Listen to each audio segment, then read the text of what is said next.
Hello guys, मैं सुधांशु, आपका दोस्त, आपका भाई, आज फिर एक नई वीडियो के साथ आपके सामने आया हूँ। और आज हम क्या पढ़ेंगे, जैसे कि मैंने आपको शो कर रखा है 3 टॉपिक: कॉर्पोरेट गवर्नेंस, कारो 2016 एंड मैनेजर रेम्यूनरेशन। ये 3 टॉपिक अपने आप में ही बहुत इंपॉर्टेंट है, बहुत इंपॉर्टेंट वेटेज रखते हैं। इन काफ़ी यूज़फुल और काफ़ी इंटरेस्टिंग है। इवन इसके अंदर अपनी अपनी लिमिट्स है, काफ़ी सारी इसके अंदर सेक्शंस की बात होती है एंड काफ़ी सारे इसके अंदर पॉइंट्स भी है।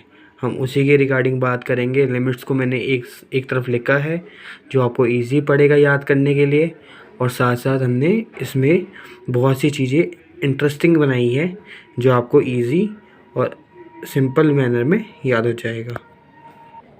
सो उसी के साथ सबसे पहले हम स्टार्ट करते हैं अपना कॉर्पोरेट गवर्नेंस। जैसे कि आपको पता है, मैं थियोरेटिकल या प्रैक्टिकल चीज़ों पे ज़्यादा फोकस नहीं करता हूँ। मैं खाली उन्हीं चीज़ों पे फोकस करता हूँ, जैसे लिमिट्स हो गई, सेक्शंस हो गए, या फिर कोई पॉइंट्स हो गए, उसे निमोनिक बनाना, उन सब चीज़ों पे। तो वही चीज़ की हम बात करेंगे आगे, इसे कंटिन्यू रखते हुए। जिसे हमने क्या, some of the important area of corporate governance introduce in companies act 2013। किस किस एरिया को सबसे ज़्यादा मतलब कॉर्पोरेट गवर्नेंस ने कुछ इंपॉर्टेंस दी है। नंबर 1 पे इंडिपेंडेंट डायरेक्टर, जो कि सेक्शन 149(4) के अंदर डिफाइन है of companies act 2013। Women director section 149 subsection 1 के रिगार्डिंग डिफाइन है। ऑडिट कमेटी हमारी कंपनीज एक्ट में डिफाइंड है, पर उसका सेक्शन अभी मेंशन नहीं किया है, आगे देखते हैं। आगे मेंशन किया हुआ है composition of nomination and remuneration committee and stakeholder committee define है section 178 subsection 1, 178 subsection 5। Internal audit का regarding rule 13 of companies act rules 2014 under section 138 define है। और एक है सीरियस फ्रॉड इन्वेस्टिगेशन ऑफिसर, ये SFIO सेक्शन 211 में define of companies act 2013। And आगे CSR corporate social responsibility section 135(1) में डिफाइन है। तो मैं आप लोगों से आशा करूंगा कि आप लोग उसकी या तो फ़ोटो क्लिक कर लीजिए, वरना मैं आपको बाद में कोशिश करूंगा कि PDF भी अटैच कर दूं, वरना आप इसे पॉज करके भी नोट डाउन कर सकते हैं। इसी के साथ मैं अब आपको आगे लेके चलता हूं। तो जो अभी हमने पढ़ा उसके रिगार्डिंग कुछ लिमिट्स को देख लेते हैं। मैंने लिमिट्स को मतलब अधिकतर सब में हम बुक्स में रीड करते हैं, लॉ की टर्म में रीड करते हैं, हर स्पेसिफिक उसमें से इंडिपेंडेंट डायरेक्टर, ऑडिट कमेटी या स्टेक होल्डर कमेटी के रिगार्डिंग जो मेन इम्पॉर्टेंट और सिमिलर पॉइंट्स उसको मैंने एक साथ क्लब कर लिया है, और उससे आपको ईजिली आसानी हो जाएगी और रिकॉल भी जल्दी हो जाएगा। जैसे paid up capital 10 crore, loan 50 crore, turnover 100 crore, इसको हम कहते हैं PLT। अगर हमारी 10, 50, 100 है फॉर अनलिस्टेड पब्लिक कंपनी, और किस केस में, इंडिपेंडेंट डायरेक्टर केस में, ऑडिट कमेटी केस में, nomination remuneration committee and stakeholder committee case में अंडर सेक्शन 778(5). और listed company does not require to follow any limits. मतलब ये क्या कहना चाह रहा है कि इंडिपेंडेंट डायरेक्टर अपॉइंट करने की लिमिट क्या है, ऑडिट कमेटी अपॉइंट करने की लिमिट क्या है, स्टेक होल्डर कमेटी अपॉइंट करने की लिमिट क्या है। हमारी जब पेड अप कैपिटल 10 करोड़ हो, लोन 50 करोड़ हो, टर्नओवर 100 करोड़ या उनसे ज़्यादा हो, ये किस केस में हमारा फॉर अनलिस्टेड पब्लिक कंपनी। और सभी लिस्टेड पब्लिक कंपनी को कोई रिक्वायर नहीं है लिमिट फॉलो करने की, उन्हें हर केस में इंडिपेंडेंट डायरेक्टर, ऑडिट कमेटी और nomination remuneration committee and stakeholder committee को अपॉइंट करना पड़ेगा। मैंने आपको एक बार पेज फिर दिखा दिया है, आप इसकी फ़ोटो क्लिक कर लीजिए, वरना आप पॉज करके से आप नोट भी कर सकते हैं। इसी के साथ हमारी दूसरी लिमिट्स जो पेड अप शेयर कैपिटल अगर हमारी 100 करोड़ या उससे ज़्यादा हो, टर्नओवर 300 करोड़ या उससे ज़्यादा हो। ये किस केस में है? ये केस हमारा वुमेन डायरेक्टर का केस है, जिसमें at least 1 women director in unlisted company appoint करनी पड़ेगी। अगर मान लो हमारे पास हमारी कोई अनलिस्टेड पब्लिक कंपनी है और उसकी paid up share capital 100 crore या उससे ज़्यादा है, टर्नओवर 300 करोड़ या उससे ज़्यादा है, तो उस कंपनी को एटलीस्ट 1 वुमेन डायरेक्टर अपॉइंट करनी पड़ेगी। अगर ऑल लिस्टेड कंपनी है, मतलब लिस्टेड कंपनी जितनी भी लिस्टेड कंपनी है उन लोगों के लिए तो मैंडेटरी है कि to appoint 1 women director, at least 1 women director appoint करना मैंडेटरी है। और top 1000 listed company require 1 women independent director. ये पॉइंट बहुत इंपॉर्टेंट है, मैं आगे भी इसका एक बार जिक्र करूँगा कि 1 women independent director top listed company requires. ठीक है, अब बात करते हैं थर्ड लिमिट की, जो कि बात करती है हमारी इसके regarding paid up capital 50 crore, outstanding deposit 75 crore, loan and borrowing 100 crore, turnover 200 crore. और ये सारी किसके लिए? ऑल अनलिस्टेड पब्लिक कंपनी के लिए। ठीक है, और in private company, in case of private company, loan and borrowing 100 crore और टर्नओवर 200 करोड़। और जैसे कि हमें पता है लिस्टेड कंपनी के लिए तो सारी कंपनियों के लिए कोई लिमिट नहीं होती। ये केस है इंटरनल ऑडिट का। मान लो अगर हमारा इंटरनल ऑडिट है, हम इंटरनल ऑडिट कब कब कराएंगे? ये हमारा कॉर्पोरेट गवर्नेंस के अंदर बोलता है इंटरनल ऑडिट कब कब कराना पड़ेगा। जब हमारा पेड अप कैपिटल 50 करोड़ हो, आउटस्टैंडिंग डिपॉजिट अगर 50 करोड़ से, पेड अप कैपिटल 50 करोड़ या उससे ज़्यादा हो, आउटस्टैंडिंग डिपॉजिट 75 करोड़ या उससे ज़्यादा हो, लोन एंड बोरोइंग 100 करोड़ या उससे ज़्यादा हो, टर्नओवर 200 करोड़ या उससे ज़्यादा हो for all unlisted public company. अगर ऑल अनलिस्टेड पब्लिक कंपनी में ये लिमिट्स आ रही है या इनसे ज़्यादा है, तो उस केस में हमें इंटरनल ऑडिट कराने की नीड पड़ेगी। और प्राइवेट कंपनीज के लिए क्या है? अगर लोन और बोरिंग 100 करोड़ से ज़्यादा है, टर्नओवर 200 करोड़ से ज़्यादा है, तो उसे इंटरनल ऑडिट कराने की ज़रूरत पड़ेगी। And for all listed company सबको ही इंटरनल ऑडिट कराने की ज़रूरत पड़ेगी। आप लोग पॉज करके फ़ोटो खींच लीजिए एक बार। अब हम बात करेंगे limits for number of directors in case of independent director, listed company और अनलिस्टेड कंपनी। अगर लिस्टेड कंपनी है, जैसे कि हमने देखा कि ऑल लिस्टेड कंपनी को इंडिपेंडेंट डायरेक्टर अपॉइंट करने की नीड होती है। अनलिस्टेड कंपनी के लिए कुछ लिमिट्स दे रखी थी, PLT 10, 50, 100, आपको याद आ रहा होगा, अभी हम पीछे देख के आए हैं। तो लिस्टेड कंपनी के लिए at least 1/3 of total number of director independent होने ज़रूरी है। और for unlisted company at least 2 director appoint होने ज़रूरी है। Company comply the prescribe limit, वो लिमिट अभी मैंने आपको बताई, पीछे भी हम देख के आए हैं। अगर हम उस लिमिट में फॉल कर रहे हैं तो एटलीस्ट 2 डायरेक्टर इंडिपेंडेंट होने कंपनी में ज़रूरी है। मैं आपको एक बार फिर से हाईलाइट कर देता हूँ। For listed company at least 1/3 of total number of director, for unlisted company at least 2/3 of total number of director. ठीक है, वुमेन डायरेक्टर मैंने आपको कहा था कि मैं आपको दोबारा से रिकॉल कराऊंगा वुमेन डायरेक्टर का। क्या? टॉप 1000 लिस्टेड कंपनी के लिए 1 वुमेन इंडिपेंडेंट डायरेक्टर अपॉइंट होना मैंडेटरी है। और in case of audit committee minimum कितने director? Minimum 3 director plus independent director for majority, from majority, कि मेजॉरिटी में से जो होने चाहिए 3 में से वो इंडिपेंडेंट डायरेक्टर होने चाहिए। चलो उसकी भी आप फ़ोटो ले लो एक बार। ठीक है, मैं आगे करता हूँ। नाउ अब we are talking about CSR। इसकी मैंने अलग से ही लिमिट ली है सारी, उनके साथ क्लब नहीं करी थी, क्योंकि इसकी लिमिट थोड़ी अलग है, अलग चीज़ कहती है। अगर कंपनी की having net worth more than equal to 500 crore, net profit more than equal to 5 crore, turnover more than equal to 1000 crore, उस केस में कंपनी को क्या करना पड़ेगा? During any immediate preceding financial year shall constitute CSR committee. वो क्या बनानी पड़ेगी? CSR कमेटी बनानी पड़ेगी। लिमिट फॉर डायरेक्टर्स क्या है इसकी? 3 और more director with at least 1 independent director. ठीक है, amount of CSR 2% of average profit of previous 3 years. आपको समझ आ रहा होगा मैं क्या कहना चाह रहा हूँ, क्योंकि आपको CSR मैं पढ़ा नहीं रहा हूँ, मैं बस आपको लिमिट्स को रिकॉल करा रहा हूँ।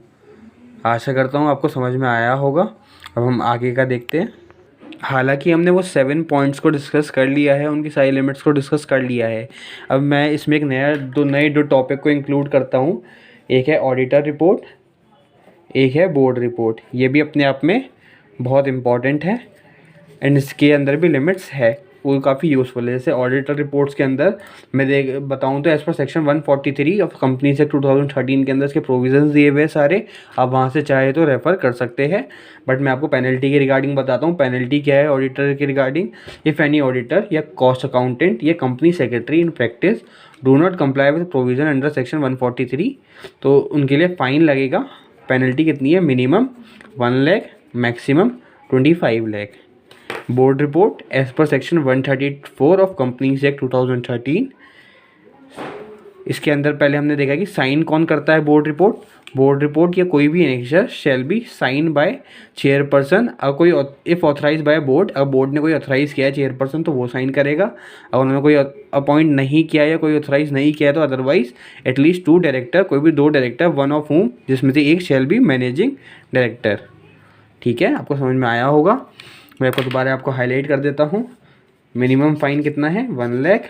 मैक्सिमम फ़ाइन कितना है? 25 लाख। साइन कौन करेगा? चेयरपर्सन या एटलीस्ट 2 डायरेक्टर, जिसमें से एक क्या हो? Managing director. ठीक है, इसकी पेनल्टी के रिगार्डिंग देखते हैं। अगर कोई भी कॉन्ट्रावेन हुआ है with provision of section 134 punishable with fine 2 तरीके से। तो कंपनी, एक ऑफिस एंड डिवॉल्ट। कंपनी के रिगार्डिंग क्या है? कंपनी को कितना फ़ाइन देना पड़ेगा? Minimum 50,000, maximum 25 lakh. और ऑफिस एंड डिफ़ॉल्ट उसके लिए 3 पॉइंट है तो इम्प्रिजमेंट अप टू 3 ईयर्स। और फाइन क्या है? Minimum 50,000, maximum 5 lakh. और बोथ, कुछ कुछ केसेस में दोनों भी दे देते हैं।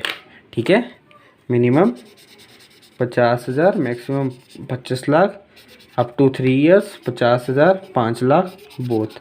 आपको ये लिमिट्स याद होनी बहुत इंपॉर्टेंट है। पेपर में लिमिट्स के ऊपर भी क्वेश्चंस बहुत आते हैं। जैसे कि मैंने आपको कहा था, आज हम 3 चीज़ को डिस्कस करेंगे। कॉर्पोरेट गवर्नेंस, कारो और मैनेजरियल रेम्यूनरेशन। हमारा कॉर्पोरेट गवर्नेंस हो गया। नाउ वी कम टू कारो। कारो होता क्या है? कंपनीज ऑडिटर रिपोर्ट ऑर्डर 2016 की ऑडिटर रिपोर्ट किस ऑर्डर में होनी चाहिए, ये हमारा इसके बारे में बताता है। ये किस किस कंपनी पे एप्लीकेबल है, उसके रिगार्डिंग बात करते हैं। एप्लीकेबल टू ऑल कंपनीज, सभी कंपनी पे। क्या? टू ऑल कंपनीज एप्लीकेबल होता है कारो, बट कुछ एक्सेप्शंस भी है। उस एक्सेप्शंस को देखते हैं। Number 1 banking company, number 2 insurance company, कि इन कंपनी पे कारो एप्लीकेबल नहीं होता। Number 3 OPC, number 4 company registered for charitable purpose. पहले ये 4 को देखेंगे।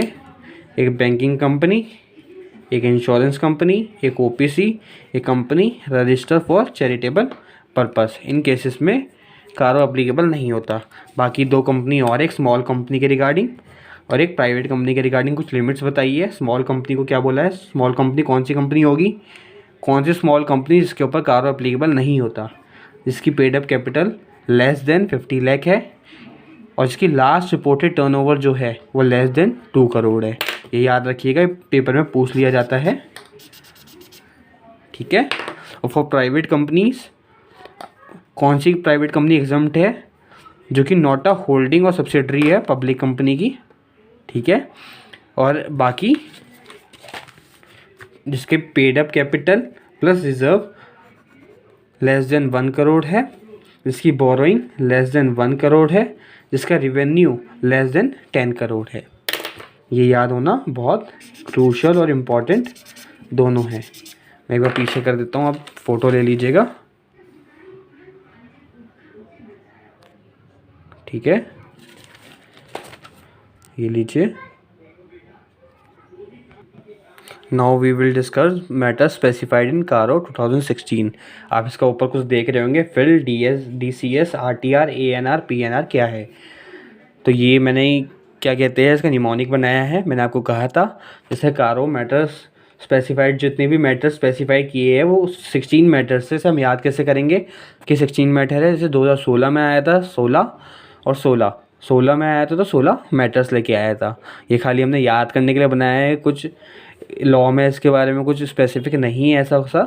तो जैसे नंबर 1 पे दे रखा है फिक्स्ड एसेट्स, नंबर 2 पे बी नंबर पे इन्वेंट्री, सी पे loan given by company, D पे loan to director and investment of company, E पे डिपॉजिट, एफ पे कॉस्ट रिकॉर्ड, जी पे स्टैट्यूटरी ड्यूज, एच पे रिपेमेंट ऑफ लोन्स, आई पे the utilisation of funds, J पे reporting of frauds, K पे approval of managerial remuneration, L पे Nidhi company, M पे related party transaction, N पे private placement of preference issue, ओ पे non cash transaction, P पे registration under RBI। इसके regarding हमने क्या किया है, इसके निमोनिक बनाए हैं इसके इनिशियल्स को लेके। जैसे नंबर 1 पे FILL fill in the blanks का फिल होता है ना, वैसे हमने इसका फिल लिया है। फिल से F fixed assets, I inventory, loan given by company, loan to director and investment by company. फिर अगला लिया है हमने DCS, DCP होता है आपने सुना होगा, वैसे हमने P को हटा के लिया है S। तो डिपॉजिट, कॉस्ट रिकॉर्ड और स्टैट्यूटरी ड्यूज। फिर हमने लिया है RTR, ऐसे इससे मिलता जुलता अगला है ANR, उससे अगला मिलता जुलता है PNR। मतलब आप देखो RR तो आखिरी में कॉमन है, ये तो आपको ऐसे ही याद हो जाएगा RTR ANR PNR, RTR ANR PNR, RTR ANR PNR। तो RTR से repayment of loans, the utilisation of funds, reporting of frauds, approval of manager remuneration, Nidhi company, related party transaction, private placement of preference issue, non cash transaction, registration under RBI। आप इस page को देखिए, इसे बार बार note कीजिएगा, आपको अच्छे से याद भी हो जाएगा। तो एक बार मैं आपको फिर रिपीट कर दूँ, fill, DCS, RTR, ANR, PNR। ठीक है गाइस, इसी के साथ हमारा क्या क्या कंप्लीट हो गया, corporate governance complete, CARO 2016 complete. Now we are talking about manager remuneration. Manager remuneration क्या, जो हमारे मैनेजर को, जो कि हमारे MD WTD होते हैं, ये मैनेजर्स होते हैं, सबको सैलरी प्रोवाइड करती है, रेम्यूनरेशन देती है, किस बेसिस पे कैसे कैसे देती है। पब्लिक कंपनी के पास अगर सफिशिएंट प्रॉफिट है तो अंडर सेक्शन 197 198 बात करता है इसकी। अगर उनके पास पब्लिक कंपनी के पास नो प्रॉफिट और इनएडुकेट प्रॉफिट है तो शेड्यूल 5 बात करता है। मैं आपको ऊपर फिर से दिखा देता हूँ। अगर public company having sufficient profit तो सेक्शन 197 एंड 198 बात करता है। नो प्रॉफिट और इनएडुकेट प्रॉफिट है तो शेड्यूल 5 के रिगार्डिंग बात करता है। सबसे पहले केस में हम क्या देखेंगे, अगर company is having sufficient profit, उस केस में क्या होता है, if company have sufficient profit then overall manager remuneration is less than equal to 11% of net profit. मतलब ओवरऑल कितनी लास्ट दे सकते हैं हम, खाली 11% तक दे सकते हैं। अगर कंपनी चाहती है कि वो 11% से ज़्यादा दे तो वो जनरल मीटिंग में ऑथराइज करा सकती है, subject to provision of schedule 5। ये नेक्स्ट लाइन में हमारा लिखा हुआ है। तो डायरेक्टर, अगर हमारा सेकंड केस क्या है, अगर डायरेक्टर एग्जीक्यूटिव डायरेक्टर है, मतलब MD है, WTD है या मैनेजर है। और इसमें 2 केसेस है, अगर कंपनी के अंदर एक ही MD है या एक ही WTD है या एक ही मैनेजर है, तीनों में से कोई एक ही है, या फिर MD एक है या WTD एक है या मैनेजर एक है, उस केस में 5% ऑफ नेट प्रॉफिट, और मोर देन 1 है तो 10% ऑफ नेट प्रॉफिट। ठीक है। नॉन एग्जीक्यूटिव डायरेक्टर में देखें, इफ़ MD WTD और मैनेजर इज इन कंपनी, अगर हमारा कोई भी MD WTD और मैनेजर मतलब कोई भी एग्जीक्यूटिव डायरेक्टर कंपनी के अंदर है, उस केस में खाली 1% मिलेगा नेट प्रॉफिट का। अगर कोई भी MD WTD मैनेजर डायरेक्टर नहीं है, ओनली नॉन एग्जीक्यूटिव डायरेक्टर है कंपनी के अंदर, तो 3% ऑफ नेट प्रॉफिट इनको मिलेगा। और इस केस में क्या, नेट प्रॉफिट कहाँ डिफाइन है, अंडर सेक्शन 198, वो आपको कंपनीज एक्ट से रेफर करना पड़ेगा। मैं आपको अगर इसका एग्जांपल दे दूँ छोटा सा, सपोज़ एक कंपनी में 1 MD है, 3 क्या है हमारे नॉन एग्जीक्यूटिव डायरेक्टर है, ठीक है, और 1 MD है, एक और ले लेते हैं 1 WTD है। तो टोटल कितने डायरेक्टर होंगे, कितने परसेंट देना पड़ेगा हमें, कितना परसेंट नेट प्रॉफिट का देना पड़ेगा। तो देखो अगर हमारा 1 MD है, खाली 1 MD होता तो 5%, मोर देन 1 है तो उसका हो गया 10%, ठीक है। अगर इन्होंने क्या बोला था, नॉन एग्जीक्यूटिव डायरेक्टर, अगर कंपनी के अंदर MD और WTD नहीं होते तो कितना 3%, अगर है तो 1%, तो 3 नॉन एग्जीक्यूटिव डायरेक्टर को कितना मिलेगा 1%, टोटल कितना मिलेगा 11%। आपको समझ आया होगा, ठीक है। और ओवरऑल लिमिट भी हमारी 11% की ही है, ठीक है। ये हमारा एग्जाम्पल भी हो गया। आप एक बार फ़ोटो ले लीजिए इसका, ठीक है। अब हम बात करेंगे नो प्रॉफिट और इनएडिक्वेट प्रॉफिट, जिसमें हम शेड्यूल 5 को रेफ़र करेंगे। इसमें क्या होता है, देखिए इस केस में कंपनी कैसे रेम्युनरेशन बांटती है, शेड्यूल 5 में डिफाइन है। In which we check effective capital, हमें क्या चेक करना पड़ेगा, इफेक्टिव कैपिटल को देखना पड़ेगा। अगर हमारी कैपिटल लेस देन 5 करोड़ है तो उसमें हम 60 लाख पर एनम देंगे। अगर हमारी कैपिटल 5 करोड़ से ज़्यादा और 100 करोड़ से कम, 5 करोड़ के इक्वल या 5 करोड़ से ज़्यादा है तो 84 लाख पर एनम देंगे। अगर 100 करोड़ से ज़्यादा या उसके इक्वल है तो 250 करोड़ से कम है तो 120 लाख पर एनम देंगे। 250 करोड़ से ज़्यादा है और या इक्वल है तो 120 लाख तो देंगे प्लस 0.01% और effective capital in excess to 250 crore. इसको मैं आपको एक बार दोबारा से बता दूं, अगर हमारी 5 करोड़ से कम है तो 60 लाख देंगे, 5 करोड़ या उससे ज़्यादा है और 100 करोड़ से कम है तो 84 लाख देंगे, ठीक है। 100 करोड़ से ज़्यादा या उसके इक्वल है और 250 करोड़ से कम है तो 120 लाख देंगे। तो 250 करोड़ से कम पे तो हम कितना देते थे, 120 लाख वो तो देंगे।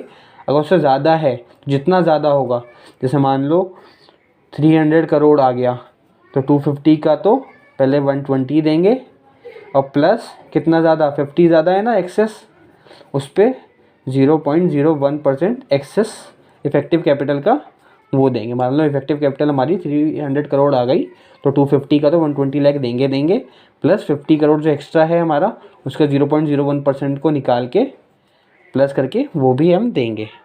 आशा करता हूँ आपको समझ में आया होगा। अब 2 टर्म्स हमने पढ़ी, एक ना नेट प्रॉफिट क्या है, एक इफेक्टिव कैपिटल क्या है। नेट प्रॉफिट का मैंने आपको बता दिया था, वो हम अंडर सेक्शन 198 देख लेंगे। इफेक्टिव कैपिटल मैं आपको बता देता हूँ क्या होता है, कैसे निकलता है। तो इफेक्टिव कैपिटल निकालने के लिए हमें paid up share capital, equity और प्रेफरेंस को ऐड करना होगा, सिक्योरिटी प्रीमियम को, रिजर्व एंड सरप्लस को, लॉन्ग टर्म लोन्स को, उसमें से एक्यूमुलेटेड लॉसेस, प्रिलिमिनरी एक्सपेंसेस जो कि राइट ऑफ नहीं हुए हैं, और इन्वेस्टमेंट, और वो इन्वेस्टमेंट नहीं लेंगे जो कंपनी जिसका प्रिंसिपल बिजनेस इन्वेस्टमेंट कंपनी के अंदर हो। इन सबको ऐड और सब्ट्रैक्ट करने के बाद हमारा क्या आ जाएगा, इफेक्टिव कैपिटल। और इफेक्टिव कैपिटल हम हमेशा कौन सी लेते हैं, as on last date of financial year की लेते हैं, ठीक है। इफेक्टिव कैपिटल आपको समझ में आई होगी। और नेट प्रॉफिट हम सेक्शन 198 ऑफ कंपनीज एक्ट 2013। हमारे एडिशनल पॉइंट्स है कुछ regarding sitting fees. Setting fees is not a part of a manager remuneration. सबसे पहला और इम्पॉर्टेंट पॉइंट, सेटिंग फीस हमारा किसका पार्ट नहीं होता, मैनेजर रेम्युनरेशन का पॉइंट नहीं होता। और मैक्सिमम सेटिंग फीस कितनी अलाउड है, 1 लाख पर मीटिंग, या बोर्ड मीटिंग कह लो या पर मीटिंग कह लो। और अगर मैनेजर रेम्युनरेशन के उसमें कोई भी डिफ़ॉल्ट होता है तो ऑफिसर इन डिफ़ॉल्ट को 1 लाख की पेनल्टी, कंपनी को 5 लाख की पेनल्टी। इसी के साथ हमारा यहाँ पे ये ख़त्म होता है मैनेजर रेम्युनरेशन भी। तो एक बार मैं आपको डिस्कस कर लेता हूँ हमने अब तक क्या क्या कर लिया है शॉर्ट समरी के टाइप में, फिर मैं आपको एक बार दोबारा से सारे पेजेस टर्न करके दिखा दूँगा। अभी तक हमने कॉर्पोरेट गवर्नेंस के रिगार्डिंग बात करी, ठीक है। फिर हमने किसका पढ़ा, कारो पढ़ा, ठीक है। फिर हमने मैनेजर रेम्युनरेशन पढ़ा, ठीक है। कॉर्पोरेट गवर्नेंस के रिगार्डिंग हमने 7 पॉइंट्स करे थे, इंडिपेंडेंट डायरेक्टर के, वुमेन डायरेक्टर के, ऑडिट कमेटी के, nomination remuneration committee and stakeholder committee को ऐसे लिख लेते हैं। फिर हमने इसके रिगार्डिंग बात किया था SFIO 1 2 3 4 5। फिर हमारा क्या बच गया, और इंटरनल ऑडिट,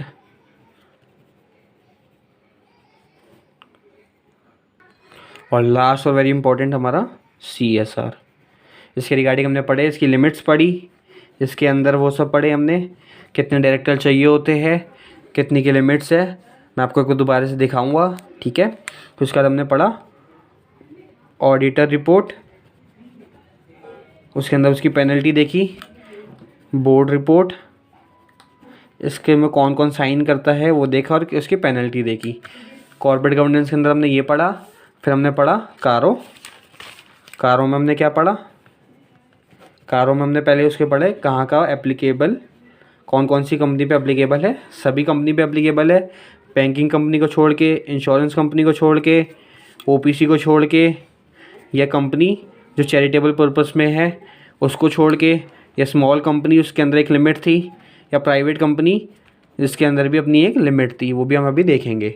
इन कंपनीज़ को छोड़ के बाकी सब कंपनीज़ पे एप्लीकेबल है, ठीक है।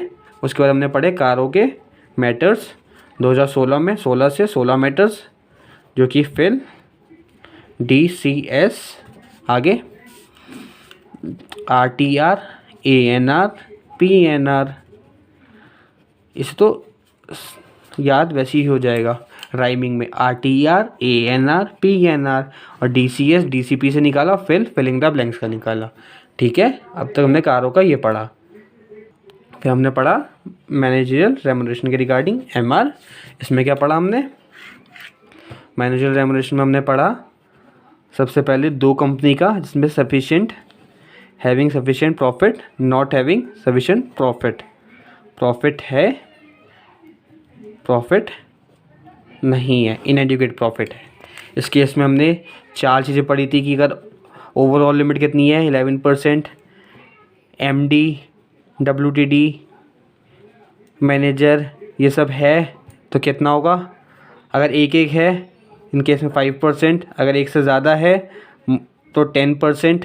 मैंने आपको एग्जांपल भी दिया था, एग्जीक्यूटिव डायरेक्टर है, नॉन एग्जीक्यूटिव डायरेक्टर में अगर एग्जीक्यूटिव डायरेक्टर कंपनी के अंदर है, कंपनी के अंदर कोई भी एग्जीक्यूटिव डायरेक्टर है तो इन केस में 1% मिलेगा। अगर कंपनी के अंदर एग्जीक्यूटिव डायरेक्टर नहीं है इस केस में कितना मिलेगा, 3% मिलेगा। किसका, सबके नेट प्रॉफिट का। नेट प्रॉफिट का डिफाइन है सेक्शन 198, आपको रेफ़र करने के लिए बोला था। इसके बाद हमने देखा था नॉट हैविंग एडुकेट प्रॉफिट के अंदर, उसके अंदर क्या लिमिट थी, 5 करोड़ से अगर कम है, लेस देन 5 करोड़ है तो 60 लाख पर एनम, 5 करोड़ से ज़्यादा या उसके इक्वल है लेकिन 100 करोड़ से कम है, हाँ जी, तो 5 करोड़ से ज़्यादा और लेस देन 5 करोड़ से ज़्यादा इक्वल 100 करोड़ के से कम 84 लाख, 100 करोड़ से ज़्यादा या equal capital less than 250 crore में 120 लाख, और more than equal to 250 crore हो तो 120 लाख तो होगा प्लस 0.01% ऑफ इफेक्टिव कैपिटल, जितना भी एक्सेस होगा किसके, 250 करोड़ के। इसका भी मैंने आपको एग्जांपल दिया था। एक बार मैं आपको दोबारा से सारा दिखा देता हूँ। देखिए हमने कॉर्पोरेट गवर्नेंस के अंदर ये देखा था, इंडिपेंडेंट डायरेक्टर के regarding women director audit committee, NRC stakeholder committee, internal audit, SFIO। उसके बाद हमने देखा था किसके रिगार्डिंग, CSR। फिर हमने देखा था पेड अप कैपिटल की लिमिट देखी थी, लोन टर्नओवर देखा था हमने, PLT 150 100, independent director audit committee और स्टेक होल्डर कमेटी के रिगार्डिंग यही थी, लिस्टेड कंपनी में कोई लिमिट फॉलो करने की नीड नहीं है। फिर वुमेन डायरेक्टर के रिगार्डिंग हमने देखा था पेड अप हमारी 100 करोड़ होनी चाहिए, टर्नओवर 300 करोड़ होनी चाहिए। और फिर हमने लिस्टेड कंपनी के लिए देखा था कि अगर टॉप 1000 लिस्टेड कंपनी है तो एक इंडिपेंडेंट डायरेक्टर होना ज़रूरी है। फिर हमने इसमें देखा था कि इसमें इंटरनल ऑडिट वाले केस में कि अगर पेड अप 50 करोड़ है, आउटस्टैंडिंग डिपॉजिट 75 करोड़ है, लोन एंड बोरिंग 100 करोड़ है, टर्नओवर 200 करोड़ है for all unlisted public company, तो हमें इंटरनल ऑडिट कराना मैंडेटरी है। अगर प्राइवेट कंपनी है तो उसमें लोन एंड बोरिंग 100 करोड़ और टर्नओवर मोर देन 200 करोड़ है तो उसमें हमें इंटरनल ऑडिट कराना ज़रूरी है, और ऑल लिस्टेड कंपनी को तो इंटरनल ऑडिट कराना मैंडेटरी है ही। फिर लिमिट्स देखे थे for number of directors. Listed company के लिए इंडिपेंडेंट डायरेक्टर में 1/3, अनलिस्टेड के लिए जो लिमिट में आ रहा है उसके लिए 2 डायरेक्टर्स। देन हमने वुमेन डायरेक्टर का देखा था टॉप 1000 वाला। फिर ऑडिट कमेटी में minimum 3 director plus independent director from majority. फिर CSR के लिए हमने अलग से बात की थी। CSR के लिए companies having net worth more than equal to 500 crore, net profit 5 crore, turnover more than equal to 1000 crore, तो उस कंपनी को CSR कमेटी बनानी पड़ेगी। लिमिट फॉर डायरेक्टर 3 और मोर, एटलीस्ट 1 जो होगा वो इंडिपेंडेंट डायरेक्टर होगा। अमाउंट ऑफ CSR कितना देना पड़ेगा, 2% of average profit of previous 3 years. ठीक है, इसी के साथ हमने आगे क्या देखा था, ऑडिटर रिपोर्ट्स के रिगार्डिंग देखा था, जिनमें हमने fine minimum 1 lakh maximum 25 lakh देखे थे। फिर बोर्ड रिपोर्ट में चेयरपर्सन अगर साइन कौन करेगा, चेयरपर्सन का ऑथराइज है वो, अगर नहीं है तो at least 2 director, 1 of whom shall be managing director. अब कोई कॉन्ट्रावेन के रिगार्डिंग हमने क्या देखा था, with provision of section 134 punishable with fine. Company है मिनिमम 50,000 मैक्सिमम 25 लाख। अगर ऑफिसर इन डिफ़ॉल्ट है तो इम्प्रेजमेंट होगी उसको up to 3 years with fine minimum 50,000 maximum 5 lakh और बोथ। उसके बाद हमने क्या देखा था, कारों के रिगार्डिंग एप्लीकेबल किस कंपनी के लिए, banking, insurance, OPC, company registered for charitable purpose, small company में पेड अप कैपिटल पर 50 लाख से कम, लास्ट रिपोर्टेड टर्नओवर कितनी होनी चाहिए, TO मतलब turnover less than equal to 2 crore. और किसके रिगार्डिंग हमने देखा था, फॉर प्राइवेट कंपनी अगर not a holding subsidiary of public company जब, या फिर public paid up capital plus reserve less than equal to 1 crore, या borrowing less than equal to 1 crore, और revenue less than equal to 10 crore. फिर कारों के हमने fill DCS, RTR, ANR, PNR ये देखा था, इसको आप रीड कीजिएगा। ठीक है, इसके बाद हमने मैनेजर रेम्युनरेशन के रिगार्डिंग देखा था क्या कि अगर public company having sufficient profit, not having sufficient profit, अभी मैंने आपको बताया भी 11% किस केस में होगा, 5%, 10%, 1%, 3% का, और नेट प्रॉफिट को हम 198 से रेफर करेंगे। इसके बाद हमने इसके रिगार्डिंग में देखा था कैपिटल 5 करोड़ तो 60 लाख, ये 84 लाख, ये 120 लाख, बाकी 0.01% कहाँ कब लगेगा। हमने इफेक्टिव कैपिटल की रिगार्डिंग बात करी। इफेक्टिव कैपिटल क्या, paid up share capital plus security premium plus reserve and surplus, long term loans को प्लस करके, एक्यूमुलेटेड लॉसेस को माइनस करके, प्रिलिमिनरी एक्सपेंसेस को हटा के, जो राइट ऑफ नहीं हो इन्वेस्टमेंट को हटा के, और बाकी हमारा इफेक्टिव कैपिटल आ जाएगा is on the last date of financial year. फिर हमने कुछ इंपॉर्टेंट पॉइंट्स देखे इसके रिगार्डिंग, सेटिंग फीस के रिगार्डिंग 2 पॉइंट्स देखे कि मैक्सिमम सेटिंग फीस 1 लाख पर मीटिंग होती है, और सेटिंग फीस मैनेजरल रेम्युनरेशन का पार्ट नहीं होता है। पेनल्टी अगर कोई डिफ़ॉल्ट किया है मैनेजरल रेम्युनरेशन के केस में, मैनेजरल रेम्युनरेशन के केस में कोई डिफ़ॉल्ट हुआ है तो officer in default 1 lakh fine लगेगा, कंपनी को 5 लाख का फ़ाइन लगेगा। इसी के साथ हमारी वीडियो समाप्त होती है।